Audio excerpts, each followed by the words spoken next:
लेकिन रियल खजाना ऑफ बोडोलैंड वो यहाँ का कल्चर है, यहाँ की नेचुरल ब्यूटी है, और मोस्ट ऑफ ऑल रियल खजाना ऑफ बोडोलैंड यहाँ का यूथ है। ये यूथ जो टैलेंटेड है, हंग्री है, आगे बढ़ना चाहता है, लाइफ में कुछ करना चाहता है, बस ये नॉलेज से इस यूथ को हमको दिशा देनी है, स्ट्रेंथन करना है, एक प्लेटफॉर्म देना है, जैसे सोनम भाई करते हैं लद्दाख में। ऐसे यहाँ पे मेंटोरशिप क्रिएट करना है, ऐसे यहाँ पे स्टार्टअप इकोसिस्टम क्रिएट करनी है। यूनिवर्सिटीज आ गई हैं, इंफ्रास्ट्रक्चर आ गया है। अब यूथ को दिखाना है कि बोडोलैंड का यूथ दुनिया में अपना नाम कैसे आगे बढ़ाएगा। एंड ये है यहाँ के बोडोलैंड के रियल डायमंड्स, ये है यहाँ का रियल खजाना, मुझे ऐसे लगता है। दुनिया किया है, I've built and created 4 startups. All of them have some degree of social impact. They are all for profit, लेकिन उसमें social impact बहुत जरूरी है।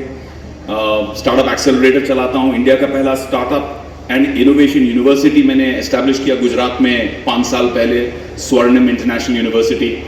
बहुत काम चलता है उसमें, बट रियल थिंग जो मैंने रियलाइज किया है यहाँ के यूथ के लिए कि स्टार्टअप्स जो हैं is about finding an opportunity, finding a solution. किसी की कोई प्रॉब्लम है, आपने उस प्रॉब्लम को सॉल्व कर दिया तो लोग उसके लिए वैल्यू देने के लिए तैयार है, करेंसी देने के लिए तैयार है, वेल्थ देने के लिए तैयार है।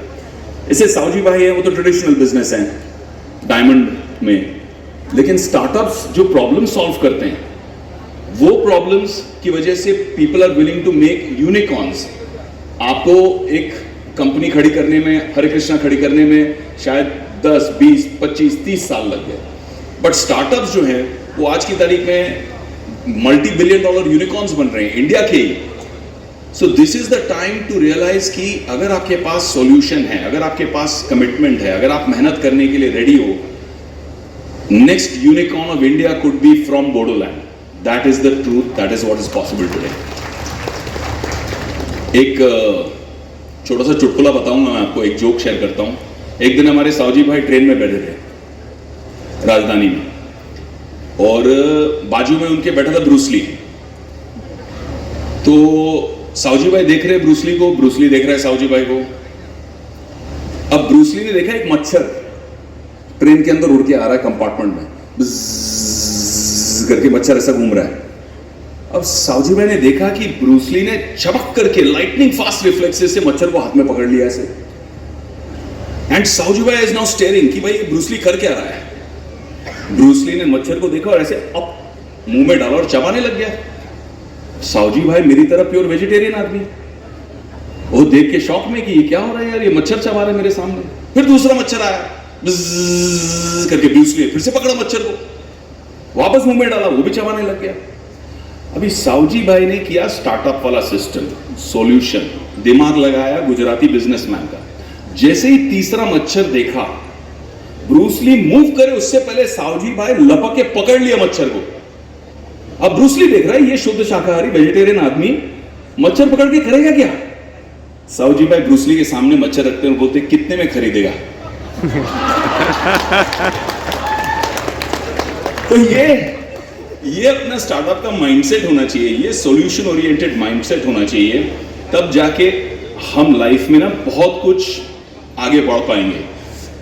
एक और जोक शेयर करता हूं आपके लिए, मतलब सीखने के लिए, for nothing else, how to think different. में उसको एक फियर था, डर था कि रात को जब मैं सोता हूं तो मेरे बिस्तर के नीचे कोई राक्षस छुपा है, वो मुझे बाहर निकल के खा जाएगा। अब रात को उसको नींद नहीं आए, तबीयत खराब हो रही है बेचारे की, तो गया वो साइकाइट्रिस्ट के पास गया, डॉक्टर के पास गया। डॉक्टर ने बोला ठीक है तुमको मैं क्योर करूंगा, लेकिन देखो 90 डेज लगेंगे क्योर करने में और 50,000 रुपीज का खर्चा आएगा। तो वो भी टेंशन में कि 50,000 रुपीज का खर्चा, बट पीस ऑफ माइंड चाहिए, सो नहीं पा रहा है बेचारा। तो वो बोलता है ठीक है डॉक्टर साहब मैं आता हूं, कल से ट्रीटमेंट शुरू करते हैं।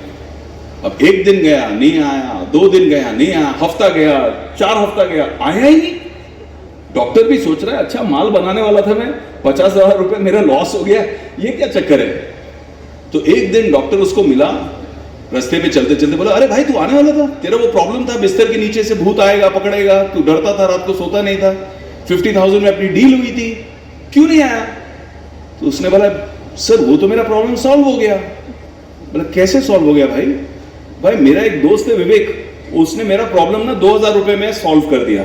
बोला 2000 रुपए में सॉल्व कैसे कर दिया तेरा प्रॉब्लम को, डॉक्टर है क्या वो तो नहीं साहब। उसने क्या किया, मेरे से 2000 रुपए लिया, 1000 रुपए कारपेंटर को दिया, मेरे घर आके पलंग के बिस्तर के सारे लेग्स को काट दिया, लेग्स को काट के जमीन पे रख दिया, बोला ले अभी इसके नीचे कोई आ ही नहीं सकता है,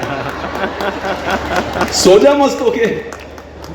So it's all about thinking differently, creating solutions like that.